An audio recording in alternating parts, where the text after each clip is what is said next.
Hi అండి. అందరికీ నమస్కారం. Welcome back to our channel.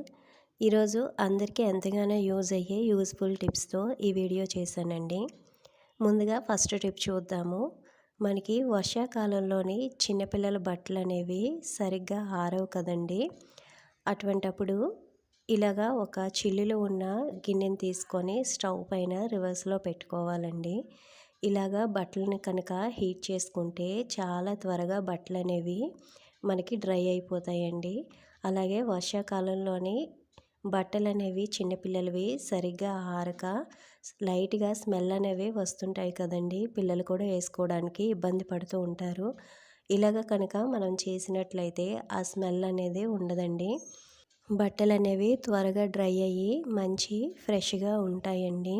ఇంకా వాషింగ్ మిషన్లోని డ్రై అయిన బట్టలు అయితే ఇలా పెడితే త్వరగా డ్రై అయిపోతాయి, బాగా ఆరిపోతాయండి.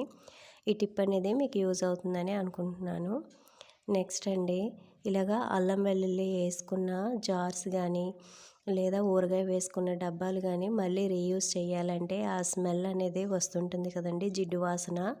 ఇంకా అల్లం వెల్లుల్లి వేసుకున్న డబ్బాలు అయితే ఇంకా అస్సలు చూడలేమండి, చాలా స్మెల్ అనేవి వస్తూ ఉంటాయి. ఇప్పుడు ఆ స్మెల్ అనేది లేకుండా ఎలాగ మనం డబ్బాలని క్లీన్ చేసుకోవాలి ఇప్పుడు ఒక టిప్ చూద్దామండి. డబ్బాలని క్లీన్ చేసుకున్న తర్వాత ఇలాగా బిర్యానీ ఆకు, లవంగా మొగ్గల్ని ఈ విధంగా మనం కాల్చేసుకోవాలండి. లవంగాలు కూడా పూర్తిగా ఈ ఆకుతో పాటు కాలిపోవాలి. ఇప్పుడు మనకి ఆ పొగ అనేది వస్తుంటుంది కదండి, ఆ పొగని మనం ఈ డబ్బాల్లోకి బాగా పట్టించుకోవాలి. అల్లం వెల్లుల్లి వేసుకున్న డబ్బాలు కానీ ఊరగాయ డబ్బాలు కానీ ఈ విధంగా దానిపైన ఇలాగ రివర్స్లో పెట్టి ఆ లోపల వరకు ఆ పొగ కనుక పట్టించినట్లయితే మనకి అస్సలు ఊరగాయ స్మెల్ కానీ లేదా అల్లం వెల్లుల్లి పేస్ట్ స్మెల్ కానీ అస్సలు ఉండదండి. మనకి డబ్బాలు మళ్ళీ మామూలు స్మెల్ అనేవి వస్తుంటాయి. వీటిని మళ్ళీ మనం చక్కగా యూస్ చేసుకోవచ్చండి ఆ స్మెల్ అనేది లేకుండా. ఈ టిప్ కనుక మీకు నచ్చినట్లయితే తప్పకుండా లైక్ చేయండి. నెక్స్ట్ టిప్ చూద్దామండి. మనం నెయిల్స్ అనేవి కట్ చేసుకునేటప్పుడు అవి ఎగిరిపోతూ ఉంటాయి కదండి. అలా కాకుండా అవి మనకి నెయిల్ కట్టర్లోనే ఉండే విధంగా ఒక మంచి టిప్ చెప్తానండి. ఇప్పుడు మనకి సెల్లో టేప్ అనేది ఉంటుంది కదండి, ఆ టేప్ని కొద్దిగా మనం చిన్నది కట్ చేసుకోవాలండి.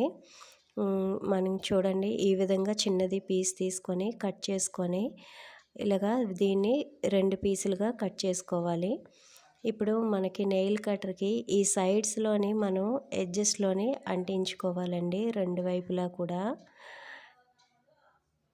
వీడియోలో చూపిస్తున్న విధంగా 2 వైపులా కూడా చిన్న చిన్న పీసెస్ అనేవి మనం అంటించుకోవాలి.